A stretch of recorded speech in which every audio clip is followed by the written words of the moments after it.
Ég las bókina Þriðja táknið eftir Issu Sigurðardóttur og útgefandi bókarinnar var Veröld Reykjavík og hún kom út árið 2006. Bókin á markaði yfir 100 löndum á 17 tungumálum, svo hún er mjög vinsæl fyrir utan Ísland. Bókin fjallar þýskan dreng sem stundar háskólanám á Ísland og hann myrtur.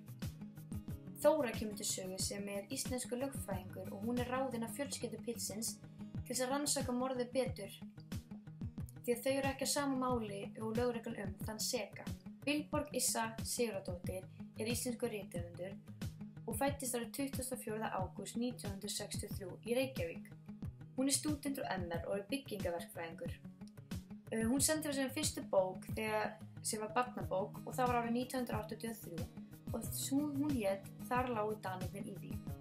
Hún gerði fjöldan allan af barna- og unglingabóka en fyrsta fullorðsbókin sem hún gaf út, sem var einnig fyrsta glæpaskáldsagnirnar, var Þriðja táknið. Samanlagt hefur hún gefið út 46 svokölluð ritverk og 10 af þeim eru glæpasögur sem urðu gríðarlega vinsælar. Issa flinkur höfundur þegar kemur að skapa spennu og búið til flókna söguþræði þar sem fyndnar uppákomur blandast saman við hryllileg morð. Issa hefur tvisvar unnið til barnabókaverðlaunar og var það fyrir Við viljum jól í júní 1999 og Bíóbörn árið 2003. Söguþráður bókarinnar. Sagan fjallar Þóru Guðmundsdóttur, lögfræðing á Íslandi sem á 2 börn, eina dóttur í leikskóla og annan dreng sem að stunda nám í menntaskóla. Hún frumlega nýlega skilin og vinnur á lögfræðistofu í Reykjavík. Hins vegar fjallar hún morð á þýskum sagnfræðinema sem stunda nám við Háskóla Íslands. Sá myrti hét Harald Gunther og búið að rista óþekktan galdrastaf í bringuna á honum og einnig taka bæði augun úr honum. Þóra beðin af fjölskyldu Haralds að fara frekar dýpra í málið og rannsaka morðið. Það gert vegna þess að þau trúa ekki að sá seki þá sem drap Harald. Þar fær hún Matthew sem einnig frá Þýskalandi til að hjálpa sér með verkefnið. Margt skrítið kemur í ljós þegar byrjað að safna sér upplýsingar drenginn, en hafa mikinn áhuga á galdrarannsóknum og pyntingum í Evrópu og á Íslandi og var það talið tengjast morðinu. Samband Þóru og Matthew verður einnig rómantískari gegnum söguna og margir karakterar koma fram í sögun, til dæmis vinahópur Haralds sem lifir fyrir eitthvað skrautlegu lífi. Rannsóknin þung og mikil og augun finna sig hann í íbúð vinar Haralds sem hét Halldór. Hann tekinn í verðhald og sakaður morðið.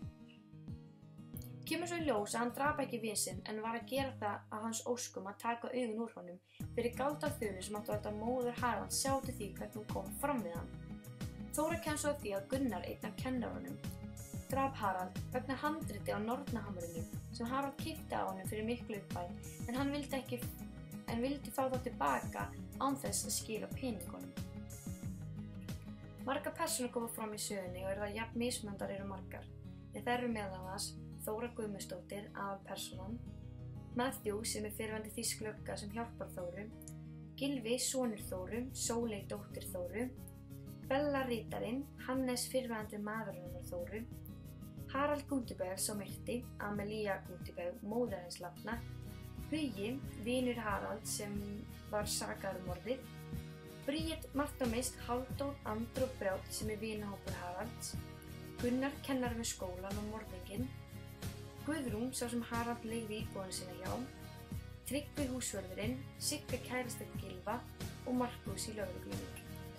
Áhugaverðasta persónan í bókinni, og bara uppáhaldspersónan í bókinni, Þóra sem aðalpersónan. Hún bara eitthvað svona sterkur karakter og hún spilar náttúrulega stórt hlutverk í bókinni sjálfri.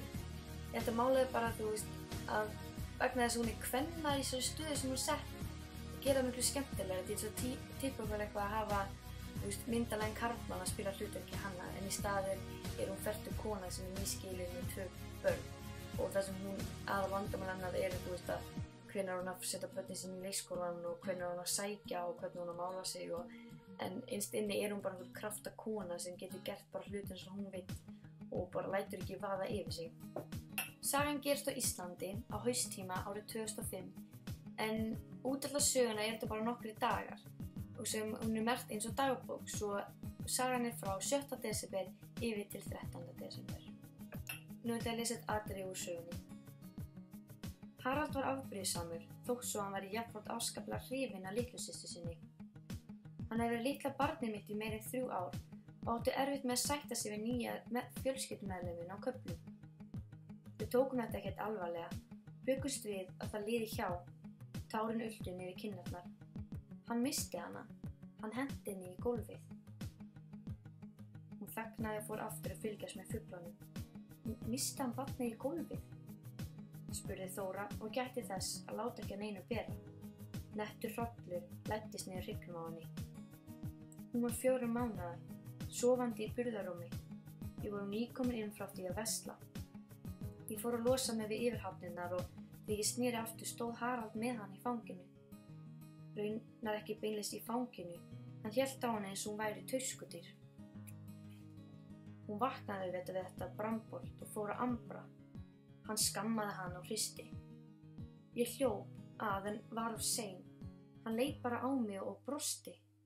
Svo lét hann hana detta. Hún skalli flísað af gólfið. Tárin runnu eitt af öðru og skildi eftir sig glansandi rákir í andlitu konunnar. Ég gat aldrei afnáð þetta úr huga mér. Alltaf því ég leit á Harald sá ég fyrir mig svipinn á honum þegar hann lét hana detta. Konan þagnaði, safnaði kröftum með hjarts áfram. Hún höfuðkúpubrotnaði, féll í dá í spítalanum og fékk í kjölfarið heilabólgur. Hún vaknaði aldrei söm, litli engillinn minn. Áhugaverð staður á bókin finnst mér vera þegar Þóra fer með syni sínum heim til kærustunnar hennar Siggu og er að fara til foreldra þeirra til að tala barnið sem þau 2 eru að fara að eignast. Það er vegna þess að svo gaman og áhugavert að sjá hvernig foreldrarnir bregðast misjafnt við. Einnig finnst mér gaman að hvernig Þóra er látin skjóta svona hugsunum framtíðina eins og þegar hún er að hugsa til dæmis það að þau hafa foreldra Siggu sem tengdaforeldra sonar síns og svo framvegis. Það er líka orðast að því að í bókinni er búið að gefa það í skyn að það sé eitthvað að angra Gylfa og þetta var ekki það sem ég datt fyrst í hug að myndi gerast. Persónulega finnst mér bókin mjög skemmtileg og maður er á fullu. Persónulega finnst mér bókin mjög skemmtileg og ég myndi mæla með því að lesa hana. Það er eitt við að það er mjög mikið af flækjum og hún getur verið dálítið þung því alltaf nýjar flækjur að myndast í henni en annars var hún mjög skemmtileg. Það er líka mjög mikið fjölbreytileiki í persónum og það er mjög gaman að fylgjast með þeim út af þessu söguna. Eitt við hana að mér finnst hún vera dálítið langdregin og ég held hún geti alveg eins verið 50 blaðsíðum styttri og samt þegar allt geta komið fram sem þurft að vera í nauðsynlega í bókinni. En annars myndi ég gefa henni svona 4 af 5 stjörnum.